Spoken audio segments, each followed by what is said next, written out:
Hey friends, we're back. And today, I'm joined by Peacock Feather. Now you might say to yourself, what? Why is she holding that peacock feather?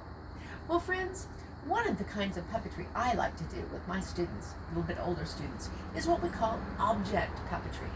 And in object puppetry, you don't use a hand puppet or finger puppet or a marionette or even a stuffy or other plaything.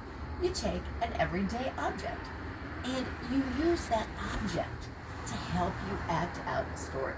So sometimes in object puppetry, for example, we might use a ball rolling to represent how time rolls on and on, or a spring to represent energy, or even a box to represent feeling boxed in, closed in. But one of my favorite things to use in object puppetry is a peacock feather, because a peacock feather in the history of art is an emblem for eternal joy. And so sometimes I'll use that peacock feather to bring joy and help people get in touch with that joy, maybe even by getting them to smile, by tickling them with that feather, or playing a little hide and seek with that feather so that they find it, or many other ways to enjoy that beautiful object. Well, friends, I was talking to a friend on the phone yesterday, and I was reminded in that conversation about the power of the peacock feather, because I just said to her, how you doing?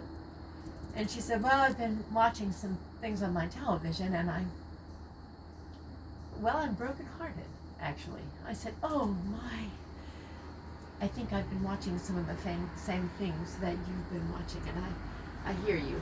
I know that there's some distressing news out there right now.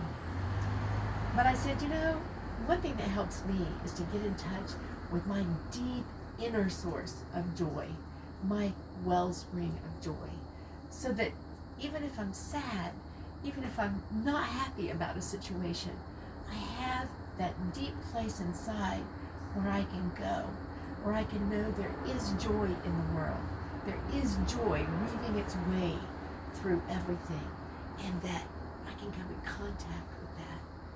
So that made me think of the peacock feather and its being an emblem of eternal joy. I also thought about the mudra that goes with the image of the peacock and some breathing to go with it. And I'd like to share those with you. Okay, Feather, it's okay with you if I put you down for just a minute, because I've got to use both my hands. Is that okay? Yeah? Okay, so I'm going to put the peacock feather down just for a moment. This way you can see both my hands. To form the peacock mudra, we are just going to take our hands in front of us, and we are going to put the backs of our hands together. Then we're going to press our thumbs forward, and then place this pose right in front of our heart.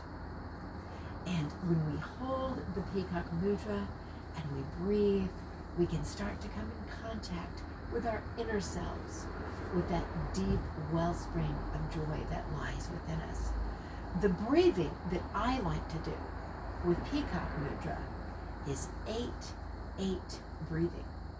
Probably because when you put the figure 8 on its side, it means infinity, always and always. And the spring of joy inside us is eternal as well. Let's practice with our peacock mudra and 8-8 breathing. Inhale through the nose, exhale through the lips. Ready? And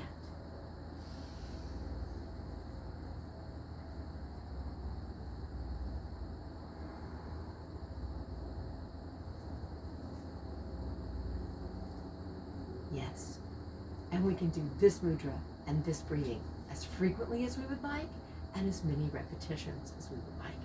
I hope sometime today, tonight, tomorrow, next week, whenever, if you're feeling that sadness and that, as my friend said, that brokenheartedness even, that you'll remember that deep within you there is a wellspring of joy, and that you can tap into it with the help of this mudra and this breathing.